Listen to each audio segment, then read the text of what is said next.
ও ভাই, ও ভাই গাইজ, এগুলো শহরে দেখতে পাও? ও ভাই, ওই এই যাও কেন গাইজ, এগুলো শহরে দেখা যায় না গাইজ, কারণ শহরে মাটিই নেই, শহরে সব কংক্রিট দিয়ে তৈরি মেঝেগুলো। মানে এই প্রাণীগুলোকে জ্যান্ত থাকতে গেলে ময়েস্ট মাটি দরকার হয়। এগুলো গাছ ফাঁচে শ্যাওলাটা হলেও বাস করে। এইটা গোটাটা মাটির ঘর।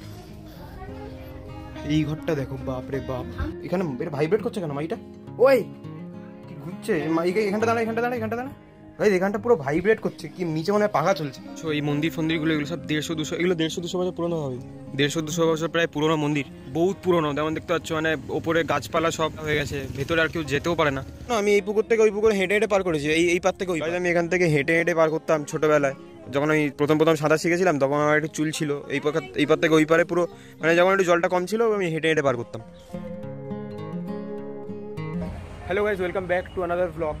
গাইজ, অনেকদিন পরে ব্লগ ভিডিও আবার বানাচ্ছি। 2 সপ্তাহ অ্যাকচুয়ালি আমার জ্বর হয়ে গেছিলো, তাই আর ভিডিও বানাতে পারি 2 সপ্তাহ। তো আজকে আমি আমার দেশের বাড়িতে এসেছি। যেমন তোমরা দেখতে পাচ্ছ, আশেপাশে বহুত গাছগাছরা আর গ্রিনারি। তো ভাবলাম একটা ব্লগ স্টার্ট করে দিই এখানে খুব পরিবেশটা সুন্দর। তোমাদের পুরো আশপাশটা দেখাবো, চারপাশটার মধ্যে কীরকম কী জিনিসপত্র আছে সব কিছু তোমাদের দেখাবো। তো চ্যানেল তোমরা যদি নতুন হয়ে থাকো, চ্যানেলটাকে সাবস্ক্রাইব করে দেবে আর ভিডিওটা লাইক করে দেবে। তো চলো ভাই।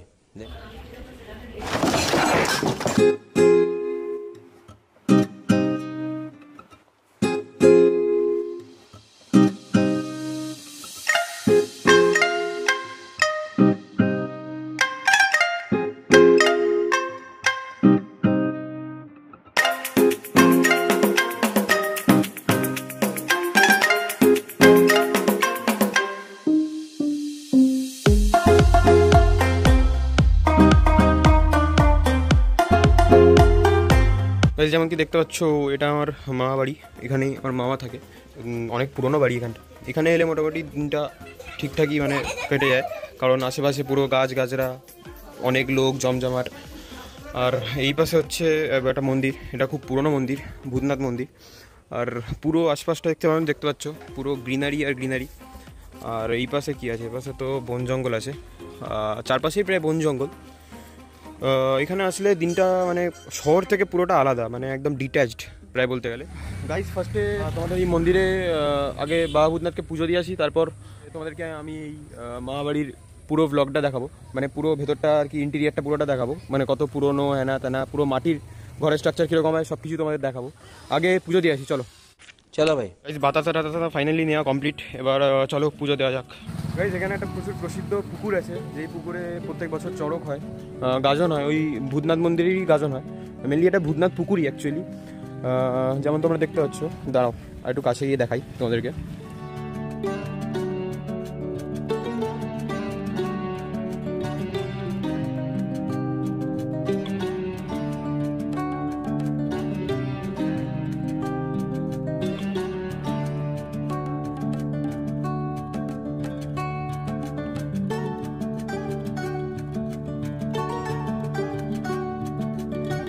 আমি এই পুকুর থেকে ওই পুকুরে হেঁটে হেঁটে পার করেছি, এই পার থেকে ওই পার।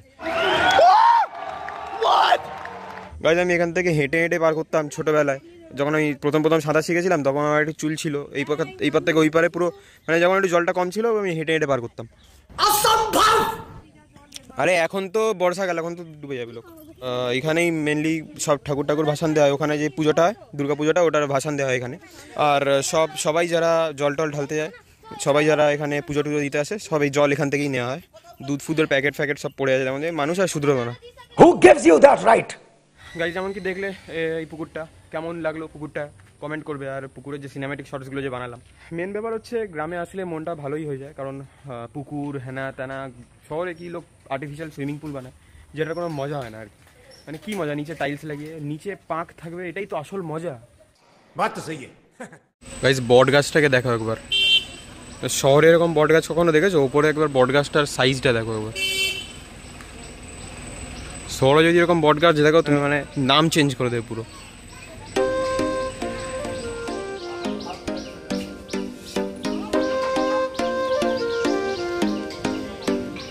আশপাশটা একবার দেখো, মন্দিরের আশপাশটা তোমরা দেখলে তোমাদের মানে ডেঞ্জারাস একটা ভাইবস পেয়ে যাবে তোমরা। মানে এই পাশটা পুরোটা জঙ্গল, এখন তো প্রায় 2-3টা ঘর আমি দেখতে পাচ্ছি, কিন্তু আগে এখানটা কোনো ঘর ছিল না। এই পাশটা পুরো জঙ্গল, আর এখানে একটা মন্দির দাঁড়িয়ে আছে, আর ওই যে দেখতে পাচ্ছ ওইটা মা বাড়ি। A few moments later. Guys তোমাদের এবার মন্দিরের ভেতরটা দেখাবো, মন্দিরের ভেতরটা কেমন। আর অনেক পুরনো মন্দির, এখন তো রেনোভেট করে রংটা করা হয়েছে, নাহলে প্রচুর পুরনো, মানে 100-150 বছর হবে তো। হ্যাঁ, 100-150 বছর পুরনো মন্দির হবে, তারও বেশি হবে। তো এখানে ডেলি পুজো হয় বাবা ভূতনাথের। বাবা ভূতনাথ কী জিনিস তোমরা যদি, কোন ঠাকুর তোমরা যদি না জানো, তো বাবা ভূতনাথ হচ্ছে শিবেরই একটা রূপ। এখানে ভূতনাথ মন্দির আছে, আর এখানে হচ্ছে শীতলা মন্দির আছে। দুটো মন্দিরই পুজো হয়, অ্যানুয়াল পুজো হয়। তোমাদের দেখাবো ভেতরটা, দুটো মন্দিরের ভেতরে গিয়ে দেখাবো, যদি বা এখনও এই মন্দিরটা খোলেনি। তো এই মন্দিরের ভেতরটা গিয়ে তোমাদের দেখাবো, ভূতনাথ মন্দিরে। চলো দেখি। গাইজ মন্দিরে ঢুকে গেছি, যেমন দেখতে পাচ্ছ। এখানে বেশি জোরে কথা বলবো না, কারণ পুজো হচ্ছে এখন ভেতরে মন্দিরের ওপরটা দেখো, সেই আগেকার দিনের রেল লাইনের পাত দিয়ে আর কাঠ দিয়ে বাঁধানো। এইসব কাঠগুলো যেমন দেখতে পাচ্ছ, বহুত পুরনো কাঠ। এই লোহাগুলো তো এখন বানানো, কিন্তু এই কাঠ এগুলো সব বহু পুরনো একটা স্ট্রাকচার। আর এই সিমেন্টগুলো দিয়ে এখন বাঁধানো হয়েছে কারেন্টলি, কিন্তু এই কাঠ দিয়ে এই যে স্ট্রাকচারগুলো, এগুলো প্রায় বহু বছর, মানে 100-150 বছর পুরনো।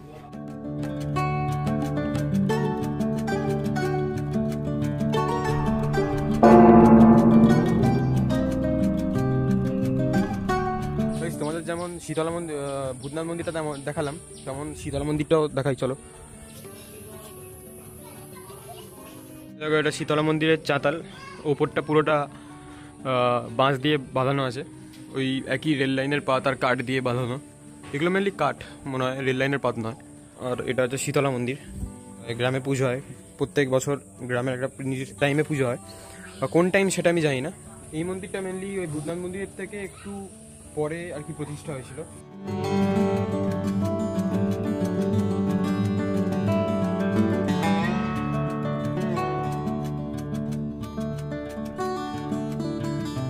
এই পাশটা পুরোটা যেমন দেখতে পাচ্ছ, গরুরা ঘাস খাচ্ছে, পুরোটা আর কি জঙ্গল, মানে ওই পাশে আর যাওয়া যাবে না। আর ওই পাশে ঘরের কিছু কাজ হচ্ছে, মানে কারোর ঘর তৈরি হচ্ছে। আর এই পাশটা পুরোটা জঙ্গল, মানে পুরোটা আর কি খোলা, মানে ভ্যাকেন্ট মাঠ বলতে গেলে একদম। গাইজ আমাদের ফাইনালি পুজো টুজো দেওয়া কমপ্লিট, এবার আমরা বাজারের দিকে যাচ্ছি, বহুত খিদে পেয়েছে, নিরামিষ খাবার খেতে আমরা বাজারের দিকে যাচ্ছি। এবার বাজারে গিয়ে খাবো দাবো, খেয়ে দিয়ে আবার মামা বাড়িতে এসে তোমাদের সঙ্গে কথা হচ্ছে। 346 minutes later. গাইজ যেমন কি দেখতে পাচ্ছ, এই ফন্দিরগুলো এগুলো সব 150-200, এগুলো 150-200 বছর পুরোনো হবে, 150-200 বছর প্রায় পুরোনো মন্দির, বহুত পুরোনো। যেমন দেখতে পাচ্ছ, মানে ওপরে গাছপালা হয়ে গেছে, ভেতরে আর কেউ যেতেও পারে না। শিব মন্দির মোস্ট প্রবাবলি হবে এটা। ওই সাইডে একটা পুকুর ছিল, বহুত পুরোনো হয়ে গেছে মন্দিরটা। Much later.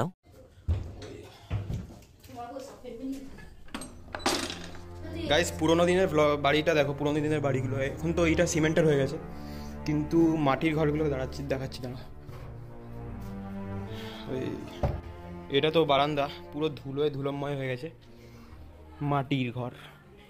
এই দেখো, এইটা হচ্ছে স্পেশাল জিনিস, এখানে চাল শুকনো করতে দেওয়া আছে। ভাই কত মোটা মোটা চাল, রেশনের চাল। আর হচ্ছে এইটা গোটাটা মাটির ঘর। এই ঘরটা দেখো, বাপ রে বাপ। আরে ভামের ऐसी की तैसी आइए देखते हैं। এখানে ভাইব্রেট করছে কেন মাইটা? ওই এখানটা দাঁড়া, ভাই এখানটা পুরো ভাইব্রেট করছে, কি নিচে মনে হয় পাখা চলছে, এই জায়গাটা পুরো ভাইব্রেট করছে। এটা যেমন দেখতে পাচ্ছ বহুত পুরো, এখানে শয় আর কেউ শালা শুলে মরে যাবে। আর জানলাগুলো দেখতে পাচ্ছ, মানে এপিক জানলা, মানে এখন এগুলো সব অ্যান্টিক হয়ে গেছে, আগেকার দিনে এরকম আর কি জানলা ছিল। এইটা ল্যাট্রিন করার জায়গা, মানে ইউরিন করার জায়গা। আর এটা সিঁড়ি, যেমন দেখতে পাচ্ছ পুরো মাটির সিঁড়ি। আর যেই ঘরটা দেখাচ্ছিলাম পুরো অন্ধকার, সেটা হচ্ছে এই ঘর, মানে ভুতুড়ে ব্যাপার স্যাপার, মানে এক ঘর থেকে আরেক ঘরে যাওয়ার জায়গা আছে, যেমন দেখতে পাচ্ছ। আর এই জানলাগুলো দিয়ে আর কি হাওয়া বাতাস পাস করে, নাহলে গরমে টেকা যায় না এখানে। আর ওপরটা পুরোটা কাঠের আর বাঁশ দিয়ে বাঁধানো, এরকমই একটা ঘর প্রায় আগেকার দিনে লোক বাস করতো, এখন তো সব ইট কংক্রিটের হয়ে গেছে। গাইজ পুরো মাটির ঘর দেখতে পাচ্ছ, এগুলো পুরো মাটির, মানে এখনো এই জায়গাটা প্রিজার্ভ করা আছে মাটির। এখান থেকে যেমন দেখতে পাচ্ছ পুরো নিচটা দেখা যাচ্ছে কোটিয়ারটা, আর মানে পুরো আর কি স্টেডিয়ামের মতো। এইখানটা পুরো মানে থাকার জায়গার মাঝখানটা কোটিয়ার টাইপের, ওই হারাপ্পান সিভিলাইজেশনের মতো। অনেক পুরনো সিন্দুক টিন্দুকও আছে যেমন দেখতে পাচ্ছ। আমি মামাবাড়ি মেনলি কমই আসি, কিন্তু যখন আসি হেভি উপভোগ করি সব জিনিসপত্র। এখানে এই ঘরটা মোটামুটি একটা জায়গায় আছে তবুও ইউজ করার মতো, কিন্তু তবুও ইউজ আর হয় না। মাটির ঘর আর কোথাও দেখতেই পাওয়া যায় না, তবুও এখানে আসলে 2-3টে মাটির ঘর দেখতে পাওয়া যায় তবুও।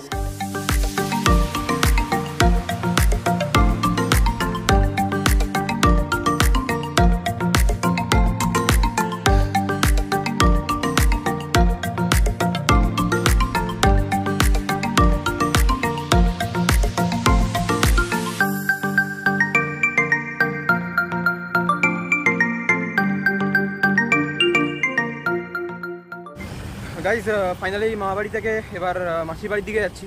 কেমন লাগলো মামাবাড়ির ব্লগটা তোমরা কমেন্ট করে জানাতে ভুলবে না। The next day. Good morning guys, আজকে হচ্ছে সেকেন্ড ডে আমার এখানে। এবার তোমাদের আমি কালকে এমন প্রমিস করেছিলাম কি তোমার আশপাশটা দেখাবো, এই তো চলো আজকে সেইটাই দেখাই তোমাদেরকে। শুরু করি, এখানে একটা পুকুর আছে, খুব ডেঞ্জারাস পুকুর। সেই পুকুরে বছরে 3 মাস জল থাকে, বাকি মাসগুলো জল থাকে না। যেমন হচ্ছে এই পুকুরটা, যেমন এখন বর্ষাকাল তাই জন্য ওখানে জল ভরে গেছে পুরো। যখন দুর্গাপুজো আসবে ততক্ষণে পুরো পুকুরটা ভরে যাবে। ওইখান থেকে ওই জায়গাটা থেকে একটা ঘাট আছে, ওইখান থেকে দুর্গা ঠাকুর ভাসান দেওয়া হয়। আর সেকেন্ডলি হচ্ছে এই জায়গাটা হচ্ছে আমার মাসিদের।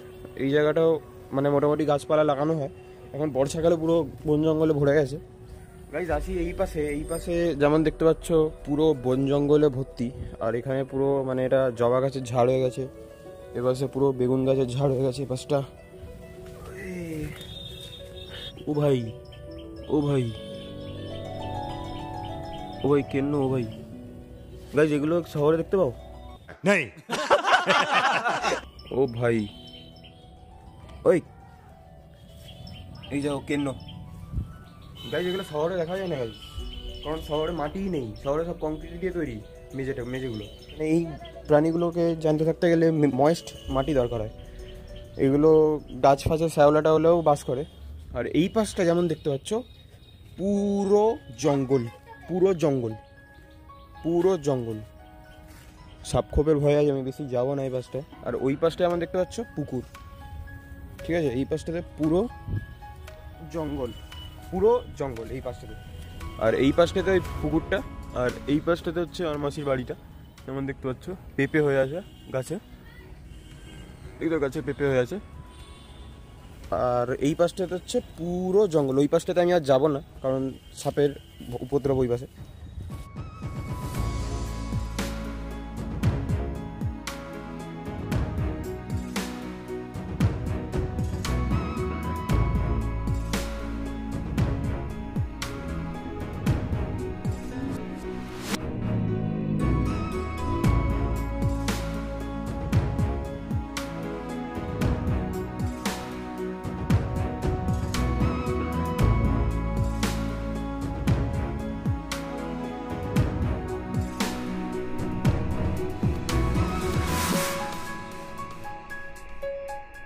গাইজ ভিডিওটা কেমন লাগলো কমেন্ট করে জানাতে ভুলবে না। আর ভিডিওটা ভালো লাগলে লাইকও করে দেবে। আর চ্যানেলটা তুমি নতুন হয়ে থাকো চ্যানেলটাকে সাবস্ক্রাইব করে দেবে। আমাকে এটা কমেন্ট করে জানাবে তোমাদের দেশের বাড়ি কোথায় আর তোমাদের গ্রামের এক্সপিরিয়েন্স কেমন, যদি তোমরা কোনো গ্রামে গিয়ে থাকো। তো আমার তো ভাই মারাত্মক লাগে, কারণ 2-3 দিনের জন্যই আসি। এখানে যারা রেগুলার থাকে তাদের হয়তো এটা মানে হয়ে গেছে আর কি, রেগুলার ইউজ টু হয়ে গেছে, আর ভালো লাগে না তাদের হয়তো। কিন্তু ব্যাপারটা হচ্ছে আমার তো ভালোই লাগে গ্রামে আসতে, কারণ একটা ভাইবস খুব ভালো থাকে এখানে। অক্সিজেনের স্যাচুরেশনটা হাওয়ার মধ্যে বাতাসের মধ্যে খুব বেশি থাকে, কারণ এত গাছপালা দেখতেই পাচ্ছ, দেখালাম তোমাদেরকে। অ্যাডভেঞ্চারিয়াস, আমি শহর এলাকায় থাকি, কোথাও অ্যাডভেঞ্চারিয়াস জায়গা নেই, কোথাও দেখতে পাই না। পুরো বাড়ি ঘর কংক্রিট, এখানে বিল্ডিং, লোকেদের কম্পিটিশান আলাদা লেভেলের ওখানে, কিন্তু গ্রামে সেই জিনিসটা নেই। তো আজকে এতটাই থাকলো ভিডিওটা, আবার পরের ভিডিওতে দেখা হবে এরকম একটা ভালো ভিডিও নিয়ে। চলো টাটা।